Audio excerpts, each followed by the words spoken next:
Hej, jeg vil læse eventyret, der hedder Pigen med det blomstrende hår.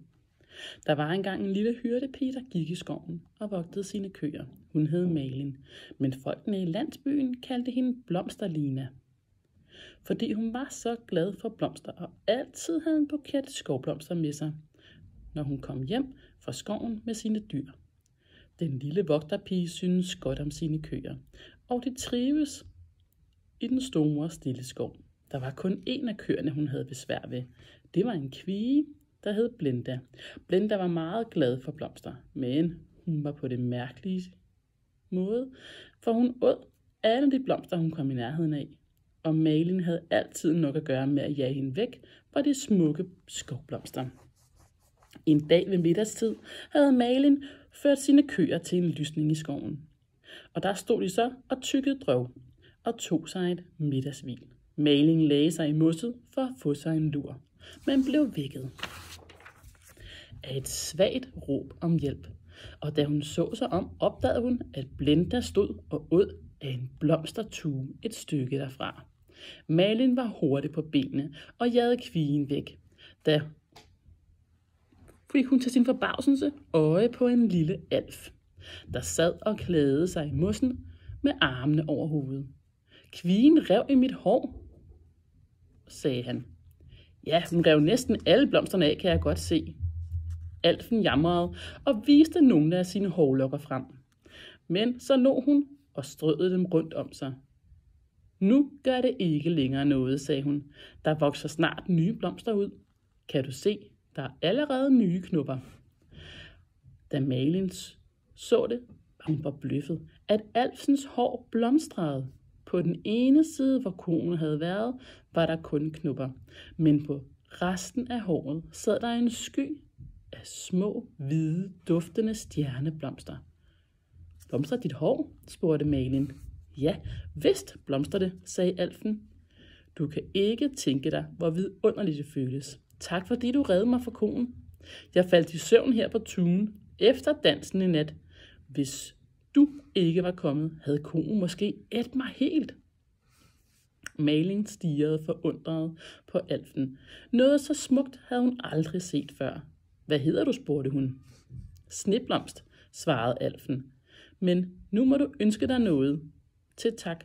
Skynd dig at ønske, for jeg må gå. Jeg ønsker mig blomstrende hår, akkurat ligesom dit, sagde Malin. Det var et godt ønske, sagde alfen, og så nikkede hun og forsvandt som en hvid stribe i skovens mørke. Malin stod og så efter hende. Hun følte sig pludselig svimmel af glæde. Det brækkede så morsomt i hårrødderne, og pludselig mærkede hun, at hele håret stod i blomst. Jeg blomstrer, sang hun, og dansede omkring i mosset med det blomstrende hår, som en sky omkring sig. Men nu kom Blinda lundende og snusede til hendes hår. Malin skyndte sig forskrækket at jage hende væk og skar sig en kæp, så hun kunne holde hende på afstand. Da Malin glad og stolt kom hjem med køerne den aften, og solen lyste på blomsterne i hendes hår, stirrede folk på hende og troede, at nu var Blomsterlina blevet helt tosset, sådan som hun havde maret sig ud, og hendes madmor befalede hende straks at gå ud og redde det stads væk, så hun igen kunne ligne et ordentligt menneske. Det kan jeg ikke, sagde Malin. Det er håret selv, der blomstrer. Bondekonen troede først, at det var hendes spøg, og tog fat i håret for at ryste blomsterne af. Men da hun så, at pigen havde talt sandt, blev hun forskrækket og bad Malin fortælle, hvordan det var gået til. Det gjorde Malin med glæde. Hun blev ikke træt af at fortælle om den lille, fine alf, der sad i mosset og græd, men bondekonen blev ganske forfærdet. Forstår du ikke, at du er blevet forhekset, sagde hun. Og hun må helt have fordraget hovedet på dig, siden du kunne give dig selv til at ønske noget så vanvittigt. Det blomstrede hår får du kun ubehageligheder af. Og så tog hun en stor saks og klippede alle de smukke, hvide blomster af. Og kastede dem og det afklippede hår på ilden. Bagefter vandkæmmede hun det korte hår, der var tilbage, og flettede de små, stramme fletninger. Se så, nu ligner du et menneske igen, sagde hun. Fortæl endelig ikke nogen, hvad der skete i skoven. Den lille vogterpige græd sig i søvn den aften, for hun var så ked af, at hun havde mistet sine blomster. Men da hun vågnede den næste morgen ved solopgang, følte hun sig lige så lykkelig og glad som dagen før. Hendes lille kammer duftede af skovblomster, og da hun så sig i spejlet, opdagede hun, at håret igen stod i blomst. Flætningerne var gået op i nattens løb, og nu havde hun en krans om hovedet af hvide stjerneblomster og små lyserøde og lyseblå klokkeblomster. Denne gang skal ingen få lov til at klippe mine blomster af, tænkte Malin, og hun tog et stort ternet tørklæde og bandt det om hovedet, inden hun gik ind i køkkenet. Det var godt, sagde hendes madmor. Nu ser du da ordentligt ud. Og så gik Malin ud i skoven med sine dyr, og først da hun var kommet langt ind i den, tog hun tørklædet af og slog håret ud, så hendes blomster fik lys og luft. Hver eneste dag i skoven blev en festdag for den lille vogterpige. Den friske blomsterduft fulgte hende, hvor hun gik. Sommerfugle og bier sværmede om hende, og hun var altid glad. Og hendes køer blev smittet af hendes glæde og blev venlige og føjelige. Selv Blinda blev helt medgørlig og lod blomsterne i Malinas hår være i fred. Men i landsbyen vidste Malin, hun viste sig aldrig uden sit tørklæde om hovedet. Den første fridag Malin fik, gik hun hjem til det lille husmandssted, hvor hendes forældre og små søskende boede. De blev så glade, da hun kom hjem. De ville så gerne høre om, hvordan hun havde det i sin plads. Men først da hendes små søskende var faldet i søvn om aftenen, tog Malin tørklædet af og viste sine forældre det blomstrende hår. Og så fortalte hun dem om Alfen. De blev begge to meget forbavsede, men hendes far, han smilede og så på sin datters strålende ansigt og smukke blomstrende hår. Skjulte hans kone ansigtet i sine hænder og jamrede. Åh, vores lille datter er blevet forhekset. Du skal ikke være bange, mor, sagde Malin. Jeg tager altid tørklæde på, når jeg er ude blandt folk. Hvis du vidste, hvor lykkelig jeg er, vil du ikke være så ked af det. Smukt er det, sagde hendes far. Hvis du kunne skaffe mig frø til de blomster, ville jeg så dem i min have. Og så tog han Malin med ud for at vise hende de nye blomsterbede, han havde lavet på sydsiden af huset. Da Malin vendte tilbage til bondegården, fulgte hendes far hende et stykke på vej. Du er for ung til at være ude at tjene, sagde han. Hvis ikke det kneb med føden, vil jeg hellere have, at du blev hjemme og hjalp mig i haven. Det vil jeg også gerne, sagde Malin, men du skal ikke være bekymret for min skyld, far. Jeg har det godt i skoven, sammen med mine køer. En varm solskinsdag, da Malin kom med sine køer til en bæk i skoven, fik hun lyst til at vaske sit hår i bækken, så blomsterne kunne få vand. Hun lagde sig på knæ og dyppede hovedet i vandet, og bagefter dansede hun rundt i solen for at tørre håret. Køerne stod og slubrede vand i bækken, så de lagde ikke mærke til hendes dans. Men der var alligevel 2 par øjne, der forbavset betragtede hende. De var 2 drenge, der var gået ud i skoven for at lede efter en hest, der var løbet bort. Den ene var sønnen fra herregården, den anden var kuskens dreng.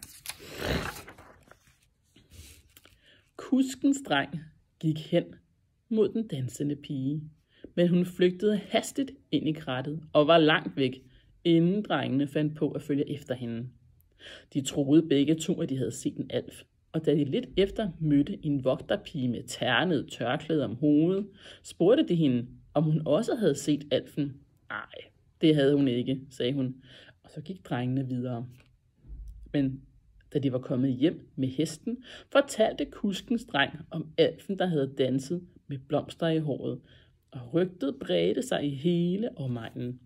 Men Sixten, herregårdsdrengen, fortalte ikke nogen om det, han havde set, selvom han stadig tænkte på den smukke pige med det blomstrede hår. Historien om den dansende skovalf gik videre og blev bredere og bredere.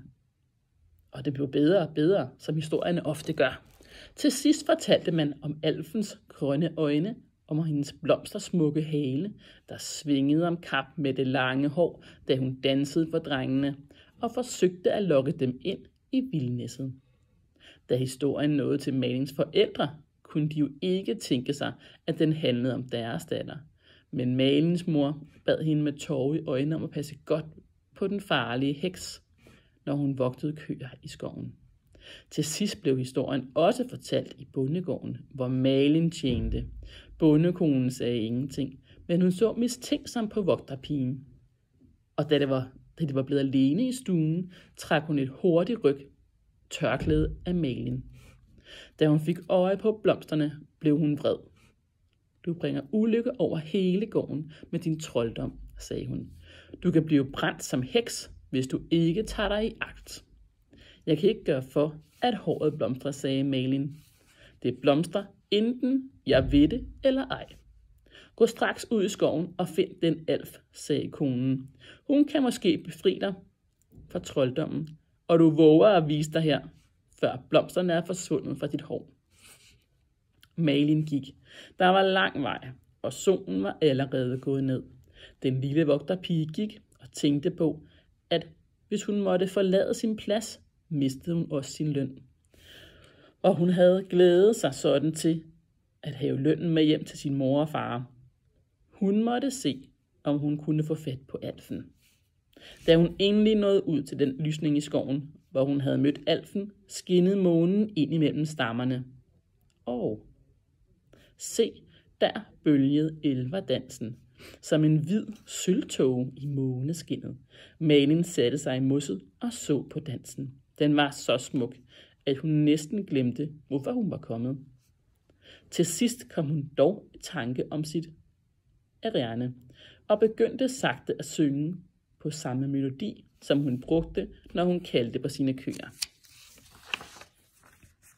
Sneblomst, sneblomst, her er jeg, lille sneblomst, kom til mig.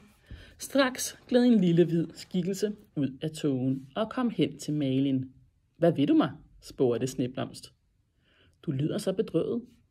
Jeg sørger over, at jeg ikke må beholde mine blomster, sagde Malin, og så fortalte hun det hele til alfen. Hvor menneskene dog er mærkelige, sagde alfen. Vi lærer aldrig at forstå dem. Måske kan du gøre mine blomster usynlige, sagde Malin, så jeg kan beholde dem. Det kan jeg godt, sagde alfen, men så kan du ikke selv se dem. Det gør ikke noget, siger Malin. Jeg har jo allerede den glæde, at jeg blomstrer. Den kan ingen tage fra mig. Der bliver i hvert fald en, der kan se dine blomster, sagde alfen. Hvem er det, spurgte Malin. Det ved jeg ikke, sagde alfen, men husk, at den, der kan se dine usynlige blomster, skal du holde dig til, og ikke til nogen anden. Og så rørte alfen let ved Malins hår og skyndte sig tilbage til dansen. Malin forstod ikke, hvad alfen mente, men hun følte sig så let og glad, da hun gik hjem i måneskinnet. Da bondekonen den næste morgen så, at blomsterne var forsvundet fra Malins hår, blev hun meget lettet. Pas nu på, at du ikke kommer ud for trolddom igen, sagde hun. Malin syntes, det føltes så dejligt at gå med håret frit og slippe for det varme tørklæde. Hun følte sig gladere end nogensinde, og det kunne ses på hende. Duften af skovblomsterne fulgte hende, hvor end hun gik, og der lå ligesom et slør over hendes lyse hår. Der var mange af drengene i landsbyen, der besluttede, at de ville giftes med Blomsterlina, når de blev voksne. Blandt dem var også sønnen i den gård, hvor hun tjente. Malin vidste ikke noget om det, men hans mor kunne mærke det, og hun ville ikke have vogterpigen til svigerdatter. Hvem ved om trolddommen ikke sidder i pigen endnu, tænkte hun. Derfor blev hun mere og mere tvær og uvenlig mod Malin, og da efteråret kom, og kreaturerne skulle ind i standen, satte hun vogterpigen til det hårdeste og groveste arbejde, hun kunne finde på gården. Hun mente, at det ville gøre Malin så grim, at hendes søn ikke længere ville se efter hende. Men Malin gik der i sine blomsterdrømme, og hvilket arbejde hun end blev sat til, så hun lige lykkelig og tilfreds ud. Det var som om hun strålede endnu mere, når hun gik i den mørke stald, end da hun gik i skoven. Hun lagde knap nok mærke til bondekonens uvenlighed, og hun så heller ikke, hvordan sønnens blikke fulgte hende, hvor hun gik. Men en gang imellem længtes hun efter sommeren og den svale grønne skov. Da sommeren kom, festede bonden en anden vogterpige. Her har du din løn, sagde hun til Malin. Nu vil jeg ikke længere have dig i mit hus. Jeg kan se, at trolddommen endnu sidder i dig. Ingenting tager på dig, hverken arbejde eller skænd. Du går bare omkring og ser ud, som om du ejer hele verden. Malin blev meget bedrøvet. Jeg har forsøgt at gøre mit arbejde så godt jeg kunne, sagde hun. Ja, arbejde har du, sagde konen, men det kan man jo aldrig se på dig, at arbejdet er tungt. Der må være trolddom med i spillet. Så nu må du rejse. Og så måtte Malin gå. Det var med tungt hjerte, hun gik hjem, for hun troede, det ville blive svært at fortælle forældrene, at hun var blevet sagt op. De ville have tænkt sig, at hun skulle blive mindst 2 år på bondegården, og det føltes som en skam, at hun måtte væk derfra. Men da hun kom hjem, lå hendes mor syg, og hun blev så glad for at få Malin hjem. Det glædede hende også, at blomsterne var forsvundet fra Malins hår, for hun havde været meget urolig over den mærkelige trolddom. Nu kan jeg dø roligt, sagde hun, for nu tror jeg, at det kommer til at gå dig godt. Du skal ikke dø, mor, sagde Malin, og hun begyndte at passe og pleje sin mor. Hun tog sig også af hjemmet og satte sine små søskende i arbejde. Det gik så godt, når Malin var der, synes de, og hendes far var så glad for at have fået sin datter hjem. Men han syntes, det var synd, at de smukke blomster om hendes hoved var forsvundet. Moren kom snart på benene igen, og så begyndte Malin at hjælpe sin far i haven. Han kunne ikke nå så meget selv på grund af markarbejde, men Malin arbejdede for 2, og det var mærkeligt, som alting voksede under hendes hænder. Snart lyste hans blomsterbed i alle farver. Der voksede haveblomster og vilde blomster imellem hinanden, og rygtet om de vidunderlige blomster ved det fattige husmandssted spredte sig på egnen. Folk ville hen for at købe blomster til fødselsdage og til fester, og de ville også købe planter. Husmanden tænkte, at han på den måde måske kunne få råd til at bygge et drivhus. Det havde han ønsket sig hele sit liv. Hans kone syntes nok, at det var mærkeligt, at Malin ikke ville sidde stille og sy som de andre piger, men altid skulle rode i jorden. Hun syntes også, at det blev for meget med alle de blomster. Det havde været bedre at dyrke køkkenurter. Men da hun så, hvor mange penge blomsterne gav i sparebøssen, blev hun også tilfreds. Fruen på herregården hørte også om den smukke have ved husmandsstedet, og en dag kørte hun derhen sammen med sin søn for at købe blomster. Hun var så ked af de stive blomster i herregårdshaven. Malin var ved at luge, da de kom, men hun tog sit grove forklæde af og kom hen og narrede. Mens husmanden viste herregårdsfruen sine blomsterbede, stod Sixten og stirrede forbavset på Malin. Sikke smukke blomster, du har i håret, sagde han. Malin tog sig forskrækket til hovedet, og så løb hun hurtigt ind i huset. Lån mig et tørklæde, mor, sagde hun. Ja, det var fornuftigt, sagde hendes mor. Så ser du mere ordentlig ud, nu herregårdsfolkene er her. Malin bandt tørklædet om hovedet og gik ud og fortsatte med sit arbejde. Men Sixten stod og spekulerede på, hvor han havde set pigen med blomsterne i håret. Pludselig kom han i tanke om skovalfen, der havde danset sidste sommer ved bækken i skoven. Det måtte have været pigen her.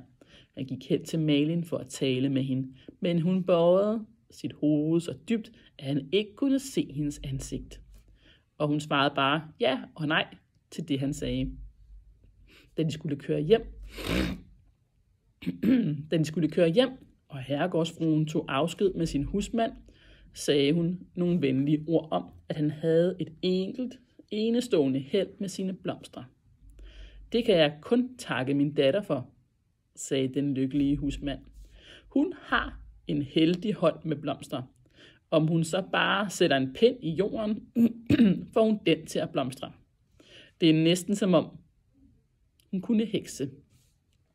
Malin blev så forskrækket, da hun hørte, hvad hendes far sagde. Tænk om herregårdsfruen og hendes søn virkelig tror, at jeg er en heks, tænkte hun. Den unge mand stirrede jo så mærkeligt på hende. Og så kunne han se hendes blomster. Bare han nu ikke fortalte det til sin mor. Og tænk, om de forstod, at det var Malin, der havde danset dengang ved bækken i skoven. Så ville de tro, at hun var en skovalf. Og så ville de måske jage hende bort fra husmandsstedet. Malin græd lidt, mens hun lå og lugede. Men så kom hendes far glædestrålende og fortalte, at herregårdsfruen havde lovet at hjælpe ham med at skaffe glas til drivhuset. Og så tørrede Malin sine øjne og var glad igen. Sixten kunne ikke glemme den smukke pige med blomsterne i håret, og han gjorde sig ofte et ærne til husmandsstedet, men det var sjældent, han så et glimt af Malin, for hun holdt sig borte, så snart hun så ham komme. Han overtalte sin mor til at tage husmandspigen i sin tjeneste, men da hun foreslog husmanden det, sagde han, at han umuligt kunne klare sig uden Malin. Hele blomsterdyrkningen hvilede på hende. Det skulle da være sært, om jeg ikke kunne komme til at tale med pigen, tænkte Sixten. Og da han en dag mødte en skærsliber på vejen nær husmandsstedet, byttede han klæder med ham og gav ham en god skilling for at låne hans slibesten. Da han kom til husmandsstedet, stod Malin sammen med sine små søskende og plukkede æbler fra det gamle, mosdækkede æbletræ på gårdspladsen. Solen lyste på blomsterne i hendes hår, og Sixten syntes, det var det smukkeste, han havde set. Skal de have noget slebet her, spurgte han. Nej, far han sliber selv, men kom ind og vin dig lidt og få et glas mælk, sagde Malin, og kom hen til skærsliberen. Så sagde han med lav stemme, bliv ikke bange for mig, Blomsterlina, og løb ikke din vej, for jeg vil der ikke noget ondt, men svar mig på et spørgsmål. Var det dig, der dansede ved bækken i skoven sidste sommer? Ja, sagde Malin forskrækket, men jeg er ikke en elf. Jeg dansede bare for, at håret skulle tørre. Du har de smukkeste blomster i håret, sagde Sixten. Hvor har du fået dem fra? Hvordan kan du se mine blomster, sagde Malin. Elfen gjorde dem jo usynlige. Hvilken elf, spurgte Sixten. Jeg tør ikke fortælle dig det, sagde Malin. Hvis jeg gør det, tror du også, at jeg er forhekset. Fortæl mig nu det hele, sagde Sixten. Mig behøver du ikke at være bange for. Så fortalte Malin ham alting, og hun fortalte, hvordan elfen havde sagt, at hendes blomster ville blive usynlige for alle, undtagen en. Det var nok mig, sagde Sixten. Var det dig, sagde Malin. Ja, det er jo kun mig, der kan se dem, sagde Sixten, og derfor er det mig, du skal holde dig til. Forstår du ikke det? Jo, det forstod Malin godt. Men da det kunne da aldrig gå an, at en herregårdssøn giftede sig med en husmandsdatter, det forstod hun også. Men Sixten fortalte det til sine forældre. Ville det sikkert jage husmanden og hans familie bort. Og så var det slut med fars glæde over blomsterne og over de nye drivhuse og blomsterne, som han ønskede sig. Malin bad derfor Sixten om at vente med at tale med sine forældre om hende, og det lovede han. Den næste dag sagde Malin til sin far og mor, at hun ville finde sig en ny plads til vinter. Det var jo efterår nu, og om vinteren var der ikke noget arbejde for hende i haven. De forsøgte at overtale hende til at blive, men hun ville ikke. Hun pakkede sit tøj i en lille bylt og begav sig på vej. Det var en dejlig høstdag, og træerne lyste som guld. Malin syntes, at hun lige så godt kunne tage vejen gennem den skov, hvor hun havde vogtet køerne sidste sommer. Tænk, om hun kunne træffe den lille sneblomst en gang til. Da hun kom til lysningen i skoven, stod hun og så sig om. Farvel, lille sneblomst, sagde hun. Nu drager jeg ud i den hvide verden. Da raslede det i de gule blade i birketræet over hende, og den lille Alf stak hovedet frem. Hvor skal du hen? sagde hun. Leder du efter ham? Ham, som kan se dine blomster? Ham har jeg allerede fundet, sagde Malin. Det er derfor, jeg drager ud i den hvide verden. Ja, menneskene er nu mærkelige, sagde Sneblomst. Vi lærer aldrig at forstå dem. Malin forsøgte at forklare Sneblomst, hvorfor hun måtte gå hjemmefra. Der er guld og sølv henne i træstuben der, sagde Alfen pludselig. Mennesker er glade for guld.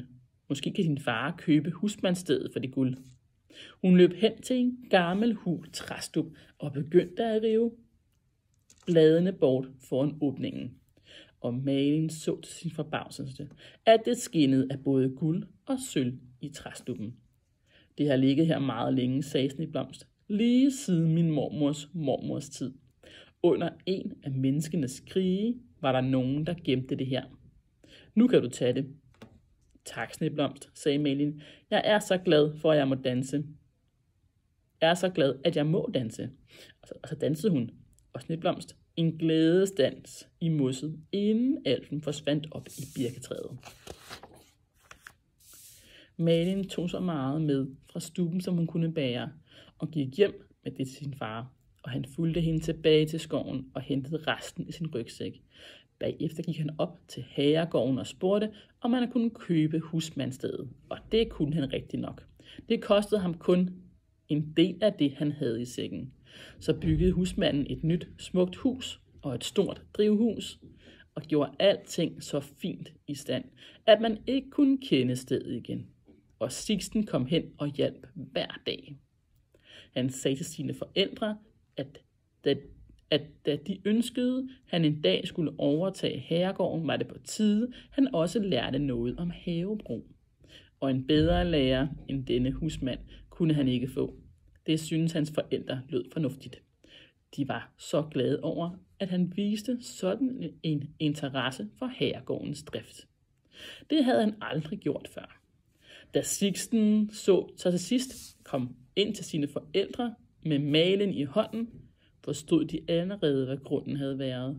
Og de syntes, at Sixten havde gjort et godt valg, selv om Malin kun var husmandsdatter.